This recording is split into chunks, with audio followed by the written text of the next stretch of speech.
지난 시간에 아브라함의 이야기를 잠시 했습니다. 아브라함의 이야기를 한마디로 요약을 하면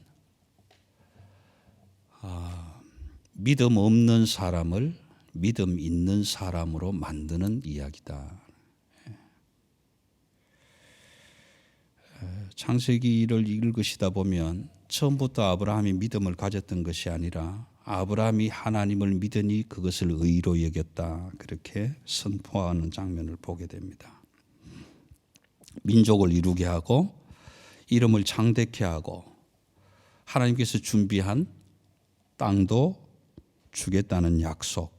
그래서 마침내 모든 열방이 모든 민족이 아브라함으로 말미암아 복을 얻게 될 것이다. 누리게 할 것이다. 그래서 너는 복의 근원이 될 것이다 라고 말씀하셨는데 아브라함 개인적으로는 복의 근원이 될 수 있는 아무런 자격이 없죠. 그렇지만 하나님께서 아브라함에게 복의 근원이 되시겠다고 하는 그 복의 근원은 예수 그리스도였다. 그렇게 말씀을 드렸습니다. 오늘 말씀은 인간의 계보를 통해서 태어난 아브라함의 자손, 다윗의 자손, 그 여인의 후손을 통해서 태어난 예수, 그분이 하나님의 성령으로 약속하시고 보증된 그리스도였다는 사실을 마태는 기록을 하고 있습니다. 그래서 18절에서 25절까지의 이 마태의 기록을 이해하기 위해서는 이미 우리는 다 준비가 되었다고 저는 확신합니다마는 꼭 기억하셔야 할 것은 창세기 1장과 2장이 이해되지 않으면 오늘 마태복음 1장을 이해할 수가 없습니다. 요한복음 1장을 이해하지 못하면 오늘 이 복음의 말씀을 이해할 수 없습니다. 요한복음 14장의 말씀을 이해하지 못하면 오늘 마태복음 1장 후반부에 있는 18절에서 25절까지의 말씀은 이해되지 않습니다. 왜 그러냐 하면 성령의 약속으로 보증된 그리스도, 예수, 역사적 예수, 그 예수가 인간의 계보를 통해서 이 땅에 오게 된 사실을 열거했고 오늘은 인간의 계보가 아니라 성령 하나님의 보증하심으로 성령의 잉태하심으로 육신의 몸을 입고 이 땅으로 우리 가운데로 침투해 오셨다라는 사실을 마태는 기록하고 있는 겁니다. 바꿔서 말하면 인카네이션, 성육신 사건을 마태는 오늘 요 짧은 절 안에서 우리에게 선포하고 있는 것입니다. 우선 우리 인간의 역사 속에서 이 말씀을 이해하기 위해서는 유대인의 결혼 풍습을 좀 이해할 필요가 있습니다. 유대인들은 먼저는 약혼을 합니다. 약혼. 우리도 약혼을 하지만 약혼을 하는데 요즘 약혼은 마음에 드는 남자와 여자가 교제를 하고 일정 기간이 지나서 서로 마음을 합해서 결혼을 약속을 하면 양가 부모들이 함께 모여서 약혼 예식을 하기도 하지만 우리 대부분의 우리 사랑의 교회 성도로 재직하고 있는 저와 여러분은 옛날 우리 어른들은 양가의 부모가 만나서 딸 가진 아버지, 아들 가진 아버지 또는 딸 가진 어머니, 딸 가진 엄마, 아들 가진 엄마 그 당시만 하더라도 여성의 그 파워가 그렇게 세지 않았기 때문에 아버지들이 만나서 나 딸을 가지고 있는데 당신 아들이 있잖아. 그러니까 우리 사돈하자. 그렇게 해서 아버지들이 다 이야기를 다 해버려요. 그래서 우리 아버지 어머니들은 아내의 얼굴도 한번 못 보고 결혼하신 분들이 참 많죠. 아마 돌이켜보면 우리 할아버지들은 다 그러셨을 거라. 할머니 역시도 마찬가지예요. 남편이 어떻게 생겼는지, 꼰본지, 째본지, 다리가 있는지 없는지도 모르고 아버지가 약속했기 때문에 덜렁 시집을 와보니 한쪽 다리가 불편한 남편일 수도 있고 거동이 불편한 남편일 수도 있고 또 병약한 체질의 남편일 수도 있고 그렇지만 그럼에도 불구하고 한평생을 그 약속 하나로 살아오셨던 것을 봅니다. 유대인들 역시도 마찬가지로 이런 약혼은 부모들 간에 이루어지는 성사 또는 중매장이들을 통해서 저 집에 아들이 있고 이 집에 딸이 있다. 너희 둘이 사돈하면 어떻겠냐. 이런 사실을 통해서 이루어지죠. 그러니까 사실 당사자들은 여자가 어떻게 생겼는지, 무엇을 하는지, 남자가 어떤 사람인지 아무도 모르는 상태에서 약혼 사실이 이루어지게 됩니다. 그런 상황 속에서 여자 측에서 약혼의 통보를 받으면 당사자가 싫습니다라고 거부 의사를 밝히면 이 약혼의 사실은 파기가 됩니다. 그러나 아버지들이 약속을 했던 이 약혼의 약속을 딸 된 자식으로, 아들 된 자식으로 지키기를 원한다면 그 약혼은 성사가 되고 일정 기간이 지나면 남자 쪽에서 지참금을 준비해서 처가가 될 곳을 찾아가죠. 그래서 장인, 예비된 예비 장인과 예비 장모를 만나서 절을 하고 또 내가 당신의 딸을 데려가는 조건으로 이만큼의 지참금을 준비했습니다. 그렇게 해서 지참금을 드리고 확약을 받죠. 그래 이제 이 약혼과 정혼은 됐으니 거처가 마련되면 와서 내 딸을 데려가라. 이렇게 약속을 받고 남자가 이제 돌아오면 보통 1년 정도 기간이 걸립니다. 1년 정도의 기간 동안에 아내를 데려와서 살 거처를 열심히 준비를 하고 그렇게 해서 그 준비가 완료가 되면 이제 매파를 보내서 언제쯤 내가 당신을 데리러 가겠다. 그래서 그 날짜가 되면 이제 결혼이 되는 거죠. 결혼이 돼서 주로 유대인의 결혼은 밤중에 일어납니다. 밤중에 일어나서 아내를 데리고 들어오게 되는데 그 기간이 한 일주일 정도 가는 거죠. 일주일 정도. 간략하게 이렇게 말씀을 드렸지만 여러분 마태복음 25장을 읽어보시면 열처녀 비유가 나오게 될 텐데 그 열처녀 중에 5처녀가 있고 5처녀가 나누어지잖아요. 등불을 잘 준비하고 기름을 잘 준비한 5처녀, 지혜로운 5처녀는 보라 신랑이 왔다 그랬을 때에 등불을 밝히고 나가서 신랑을 맞이했다 하는 이런 내용들이 나오게 되죠. 그 사건을 이해하시면 유대인의 결혼 예식이 어느 정도 이해가 되실 것입니다. 요한복음 14장에는 너희는 마음에 근심하지 말라. 하나님을 믿으니 또 나를 믿어라. 그렇게 말씀을 시작하시면서 예수님은 이렇게 얘기를 하십니다. 내가 잠시 너희를 떠나서 아버지에게로 가겠다. 아버지께로 가는 이유는 내 아버지 집에 거할 처소가 많이 있다. 거기에 가서 너희가 거할 수 있는 처소를 준비하면 내가 다시 와서 너희를 데리고 그곳으로 가겠다. 그렇게 말씀을 합니다. 이것이 마치 유대인의 결혼 예식에서 나오는 것처럼 정혼한 남편이 거처를 마련하면 다시 와서 신부를 데리고 가는 이 사건과 연결이 되어 있는 내용입니다. 그 이야기를 할 때 도마는 이렇게 질문하죠. 아니 우리가 당신이 어디로 가는지 모르는데 당신이 가는 길을 어떻게 아느냐. 마찬가지죠. 정혼한 남자와 여자는 결혼을 하는 그 시간까지 떨어져 있는 상태에서 마치 확실히 부부가 되었다라는 사실 속에서 살아갑니다. 사실혼 속에서. 그러므로 여인은 여인대로 남편은 남편대로 아주 정결하게 깨끗하게 순결하게 그렇게 지내다가 결혼 예식을 하게 되는데 오늘 마태복음에서 기록하는 요셉의 위치는 정혼한 상태, 다시 말하면 약혼을 막 마친 상태가 되는 거죠. 그렇게 해서 정혼한 마리아인데 떨어져 있어서 아직 얼굴도 모르는데 만난 적도 없는데 그런데 이미 부부가 된 기정사실로 돼 있는데 지금 이런 상황에서는 헤어질 수 있는 조건이 이혼밖에는 없습니다. 이혼이라는 사실 외에는 헤어질 수밖에 있는 길이 없는 거란 말이에요. 그런 상황 속에 있는데 한 번도 보지도 못한 아내 될 마리아가 아이를 가졌다라는 소식을 듣게 된다는 거죠. 그 소식을 들은 요셉은 이렇게 이야기합니다. 가만히 끊어야 되겠다. 가만히 끊어야 되겠다.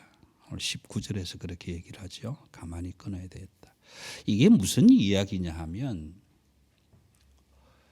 이미 부부가 된 기존 사실인데 이 사건을 밝히게 되면 나는 아직 동거를 하지 않았는데 아내가 될 여자가 아이를 가졌다라는 사실을 밝히게 되면 분명 마리아에게 잉태된 아이는 다른 남자의 아이일 것이고 그것은 부부로서의 돌을 벗어난 길이기 때문에 돌에 맞아 죽어야 되는 사건이 일어나게 됩니다.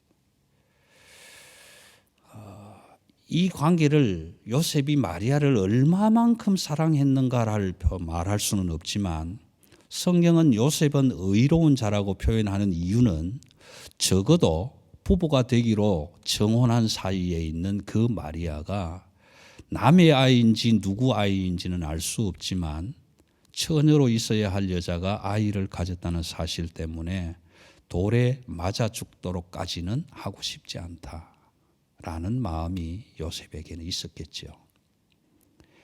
그 마음을 성경은 의로운 자라고 기록을 했습니다. 그래서 가만히 끊고자 하여, 여러분 여기서 가만히 끊고자 한다라는 얘기는 오늘 의학적으로 말하는 어보션이 아니에요. 낙태라든지 아이를 지우는 이런 사건이 아니라 혼인의 관계를 가만히 끊고자 한다라는 겁니다. 자연적으로 소멸될 수 있도록 하기 위해서. 이런 사건이 일어나는 가운데에서 요셉이 가만히 끊고자 한다는 마음을 우리의 중심을 보시는 하나님이 아셨기 까닭에 주의 사자를 보내서 요셉에게 현몽해서 이렇게 이야기합니다. 마리아 데려오기를 무서워하지 말아라. 마리아에게 잉태된 자는 성령의 잉태로 이루어진 것이다. 자, 여러분 그러면 요셉의 생각은 어떻겠습니까? 이게 성령 하나님의 잉태로 일어난 사실이라고? 그러면 마리아도 이걸 알고 있나? 나만 알고 있는 건가? 마리아도 알고 있는 건가? 사실 요셉은 마리아에게도 주의 천사가 나타나서 이야기한 사건을 모르는 상태에 있는 거죠. 여러분 마가복음에는 기록이 안 되어 있습니다. 누가복음을 찾아보시면 누가복음에서는 이렇게 기록합니다. 주의 천사가 마리아에게 나타나서 현몽하여서 두려워하지 말아라. 이 일은 성령의 권능으로 성령의 능력으로 네가 수태하고 잉태하여 아이를 낳으리니 그 이름을 예수라 하라. 그렇게 말씀하셨을 때에 마리아는 이렇게 얘기를 합니다. 내가 아직 남자를 알지 못하는데 어찌 이 일이 일어날 수 있겠습니까? 라는 이야기입니다. 여러분, 이 내가 남자를 알지 못하는데 라는 이 사건을 축약을 하면 동정녀 처녀 탄생이라는 말이 되는 거죠. 동정녀 처녀 탄생이라는 말이 되는 겁니다. 그래서 오늘 분명히 마태는 이렇게 얘기를 합니다. 이사야의 예언을 가지고 와서 보라 처녀가 잉태하여 아들을 낳으리니 그 이름을 임마누엘이라 하라. 그렇게 이야기하고 있죠. 이사야서에서 말하는 이 내용, 보라 처녀가 잉태하여 아들을 낳을 것이요 그의 이름은 임마누엘이라 하리라. 이사야가 이 예언을 할 때는 700년 전 이야기입니다. 예를 들어서 오늘 보라 처녀가 잉태하여 아들을 낳을 것이요 예수가 말구유에서 태어났다면 오늘로부터 700년 이전에 이사야는 이 일이 일어날 것이다라고 하나님의 말씀을 듣고 예언한 사건이라는 말이죠. 우리 가운데 누가 700년 뒤에 일어날 일을 예언할 수 있겠느냐? 이건 사람이 할 수 있는 일은 아닌 것입니다. 그래서 많은 사람들이 도대체 동정녀, 남자를 알지 못하는 사람이 어떻게 아이를 낳을 수 있겠는가 수없이 많은 사람들이 질문하고 수없이 많은 신학자들이 이 문제를 놓고 논쟁하다가 생명을 내어놓는 자들도 참 많았습니다. 근데 마태는 사실상 처녀가 아이를 낳았다라는 이 사실을 강조하려는 것이 아니라 성령으로 잉태된 그 하나님이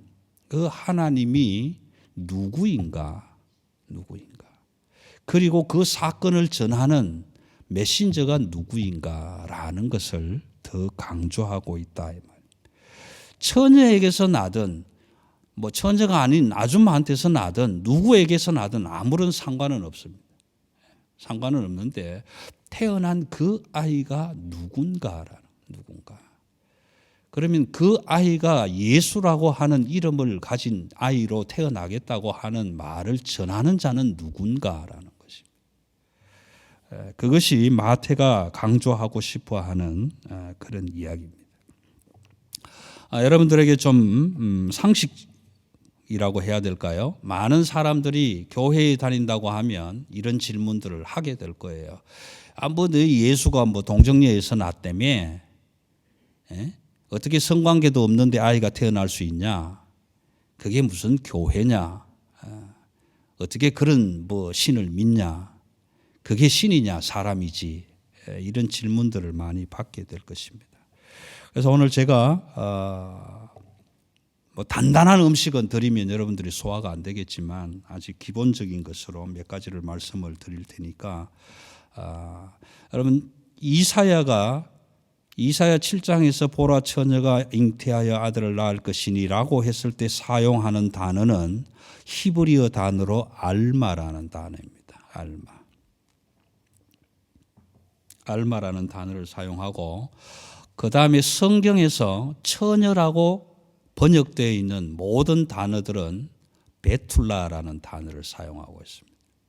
근데 알마라는 단어는 단어적으로 사전적으로 해석하면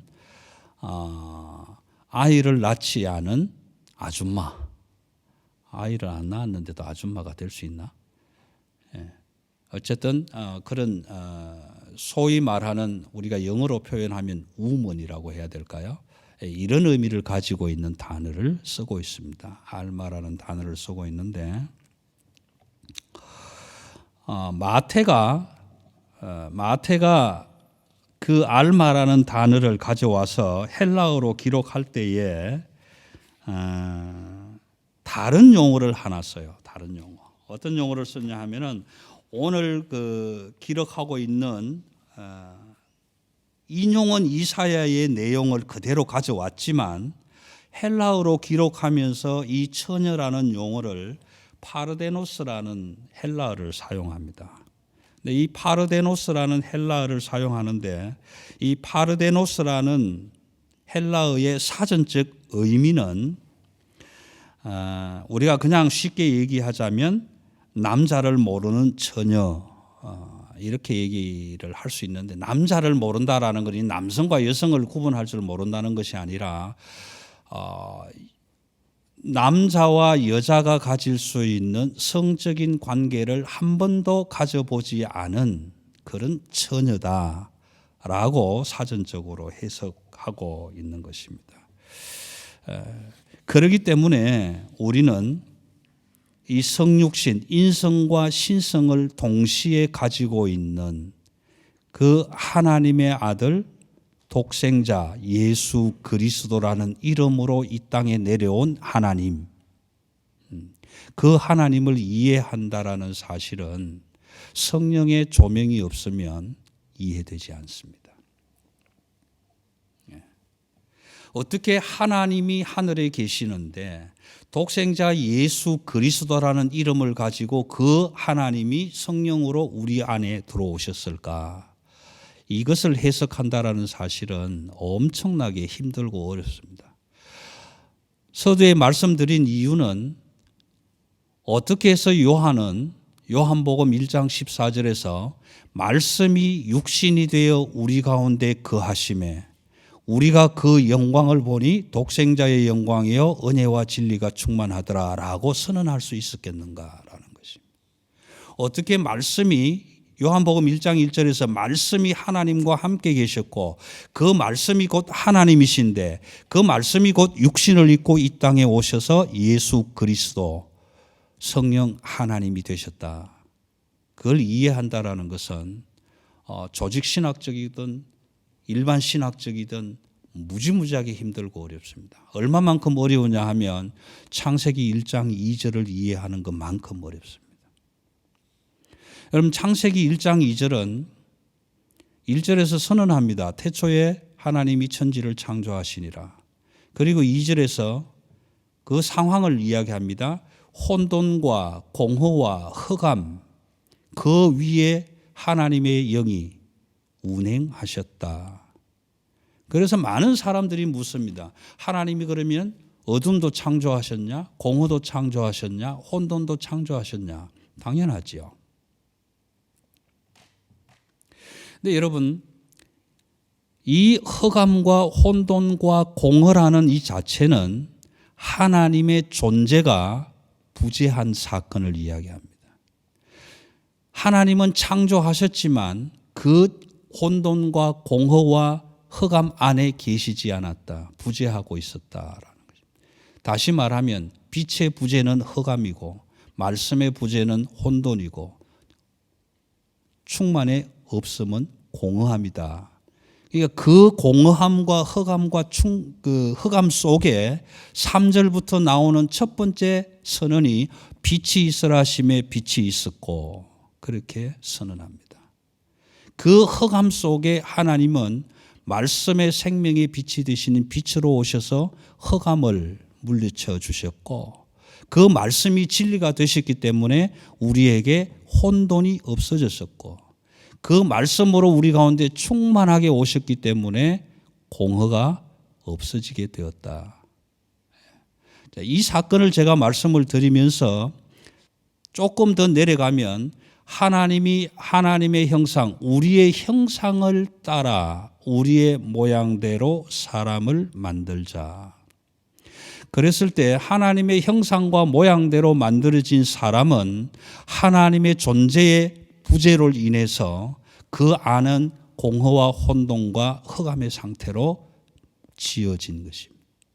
그런 상태로 만들어진 우리를 창세기 2장 8절에 가면 하나님은 우리의 코에다가 입을 대시고 하나님의 생명을 불어넣어 주셨다. 그러므로 우리는 생명이 되었다. 이 사건을 이해를 못하면 오늘 1장 18절에서 25절까지의 이해가 참으로 어렵습니다.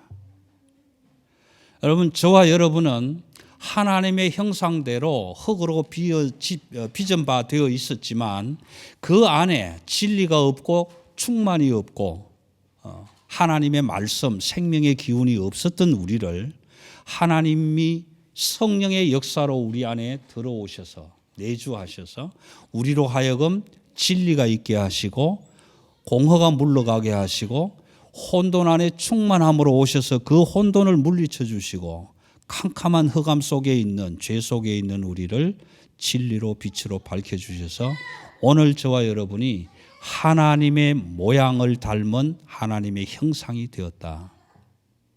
이걸 아주 간단하게 말씀드리면 창세기 3장 15절에서 나오는 여인의 후손이라는 생명의 씨앗입니다.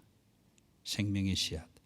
마리아에게 하나님의 생명의 씨앗을 주셔서 그 성령으로 잉태된 하나님의 씨앗, 그 생명 씨앗이 여인의 잉태와 해산의 수고를 통해서 이 땅에 태어남으로 인해서 역사적인 이름 예수라는 이름을 가졌고 그 예수라는 이름은 그들의 백성들의 죄를 구하실 자, 곧 그리스도라 칭하는 이름이다. 그리스도는 메시아, 기름 부음 받은 자라는 의미를 가지고 있는 겁니다. 여러분, 역사적 예수라는 예수의 이름은 인간의 혈통을 통해서 아브라함의 자손, 다윗의 자손을 통해서 태어난 예수, 그 이름이 역사적인 사실의 인물의 이름이지만 그 역사적 예수가 태어날 수 있도록 사람의 계보를 통해서 하나님의 성령 잉태를 허락하여 주신 것은 그리스도 메시아라는 거죠. 그러므로 지난주에 말씀을 드렸던 예수 그리스도라는 이름 가운데 예수, 역사적 예수의 나심은 이러하니라. 오늘 말씀드린 그리스도의 나심은 이러하니라.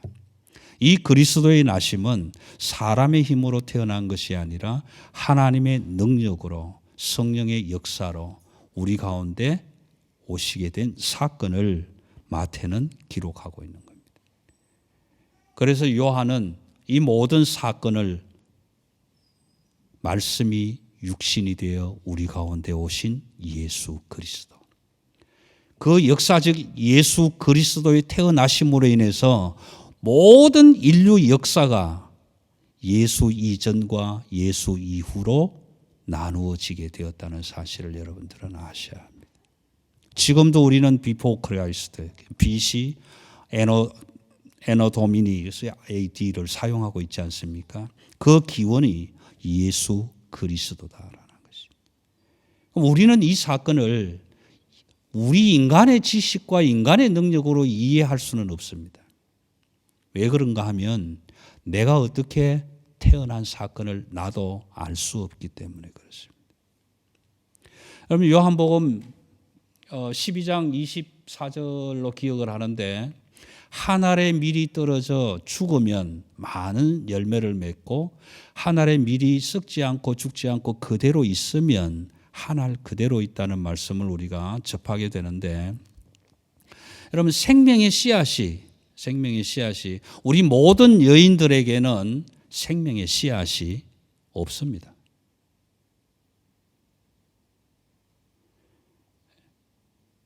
이 생명의 씨앗은 부계 중심으로 주셨기 때문에 여인들에게는 씨앗이 없습니다. 이 성경을 일찍 알았고 일찍 공부하고 일찍 많이 읽고 들었더라면 우리의 할아버지, 정조, 고조 할아버지, 할머니들이 아이를 못 낳는다고, 남자아이를 못 낳았다고 칠거지약이라고 부인을 구박하고 쫓아내고 씨바지를 받아오고 데려오고 하는 이런 역사는 없었을 것입니다. 여러분 한번 생각해 보십시오. 우리 어른들이 씨바지라고 얘기를 한다면 그 씨는 어디에 있는 겁니까? 여성들에게는 씨앗이 없습니다. 그런데 그 씨앗이 없는 여인들에게 하나님이 생명의 씨앗을 주셔서 잉태하게 하시고 수고하게 하시는 그 해산의 수고를 통해 하나님의 생명, 그리스도의 후손들이 태어나게 하셨다라는, 그것이 그리스도의 계보가 이어져 가는 가장 중요한 요인이다. 아브라함이 100세에 이삭을 얻었지만 이삭 때문에 거기에 들어간 것이 아니라 이삭의 후손을 통해서, 다윗의 후손을 통해서 오늘 예수 그리스도가 그 계보 안에 태어남으로 인해서 그 예수 그리스도 하나님의 생명이 내 안에 들어옴으로 인해서 그리스도의 생명을 잉태하고 다시 태어나게 해서 나 역시도 예수 그리스도 계보 안에 내가 들어갈 수 있다라는 사실. 이것이 오늘 저와 여러분에게 이루어진 성육신의 사건이다.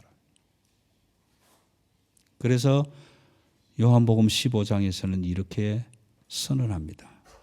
너가 내 안에, 내가 너 안에.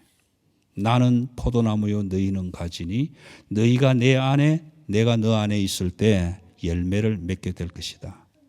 요한계시록 3장 20절에서는 이렇게 선언합니다. 볼지어다 내가 문 밖에서 두드리노니 너희가 내 음성을 듣고 문을 열면 내가 들어가 그로 더불어 먹고 그는 나와 더불어 먹으리라.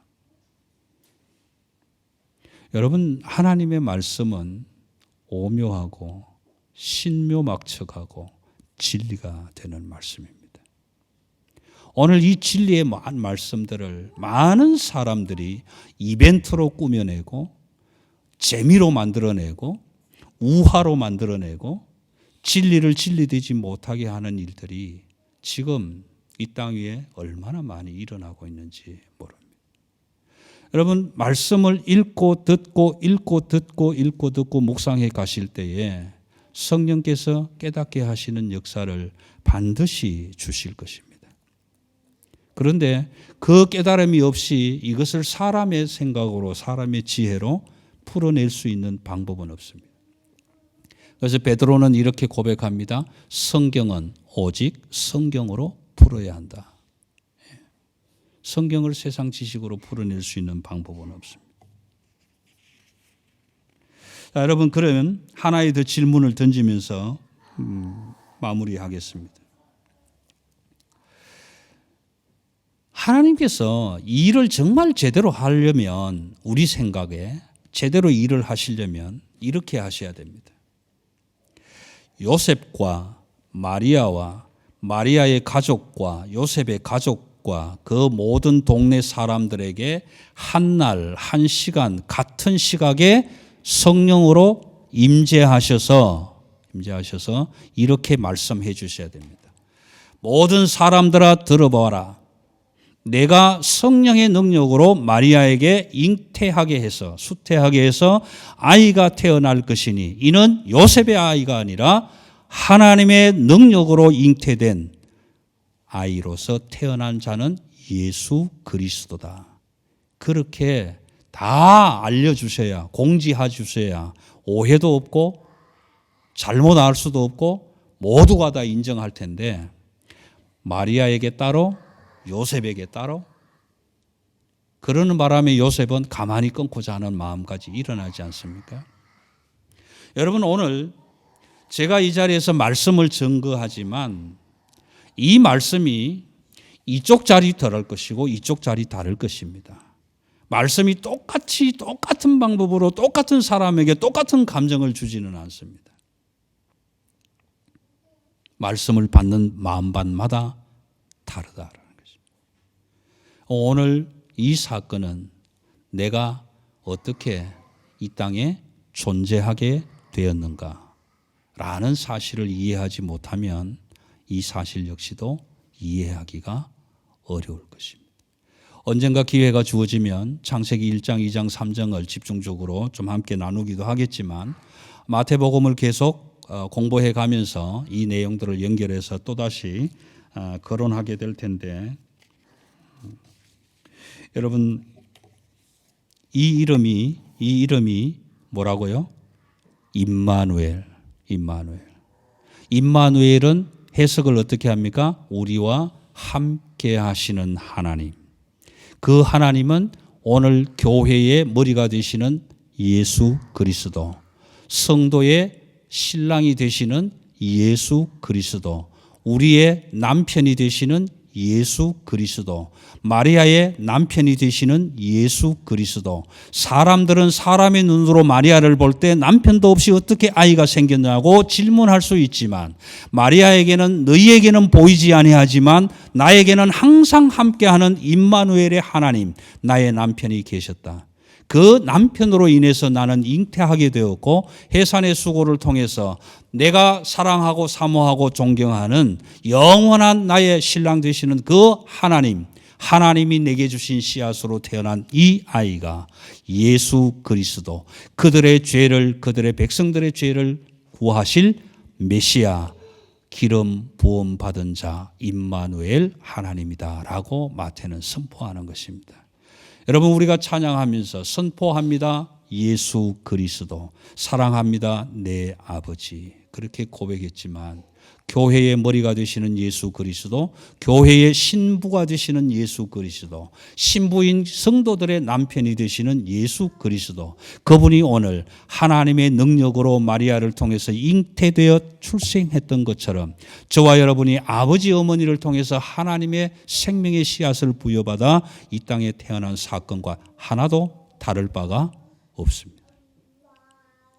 오늘 이 사실이 저와 여러분을 하나님의 사람으로 만드신 그 하나님의 섭리 속에서 이루어진 하나님의 역사 안에 실체로 증거되고 있다는 사실을 여러분 마음속에 기억하시고 간직하시고 날마다 그 사랑하는 하나님을, 교회의 머리가 되시는 그 하나님을 날마다 가슴에 담지하고 그 복음과 구원의 능력과 영원한 생명의 소망과 기대와 감격으로 살아가시는 저와 여러분 되시기를 주님의 이름으로 기원합니다. 기도하겠습니다.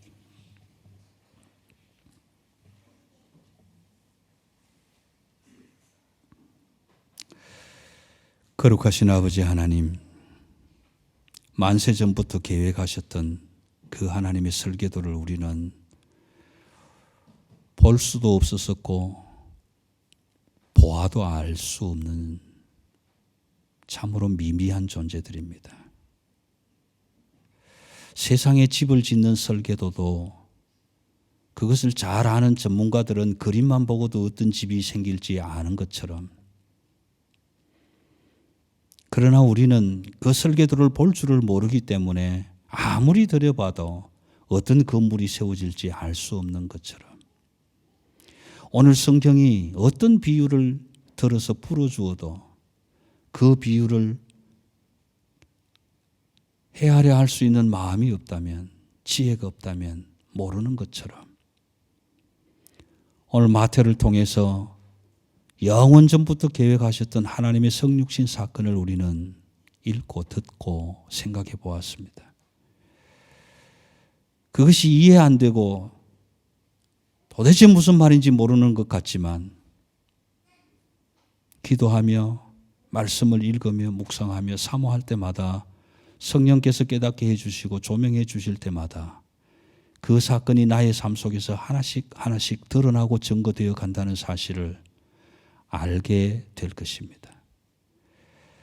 하나님, 이런 사실들을 깊이 있게 깨달을 수 있도록 성령 하나님께서 우리 안에 날마다 역사하여 주셔서 늘 말씀을 사모하는 마음으로 주야로 묵상하며 그 여호와의 선하신 맛을 날마다 맛보아 아는 우리의 삶 속에 하나님의 축복 받아 누리는 우리 모두가 되게 하여 주옵소서. 이 말씀 부여잡고 세상 속으로 나갈 때 힘없는 것 같이 보이지만, 세상 사람들 눈에는 어리석은 것 같이 보이지만, 그럼에도 우리 안에서 역사하시며 힘주실 그 하나님의 역사하심과 섭리하심과 다스림 속에 세상을 넉넉히 이겨나가는 한 주간 되게 하여 주옵소서. 감사를 드리오며 우리 주 예수 그리스도의 이름으로 기도드리옵나이다. 아멘.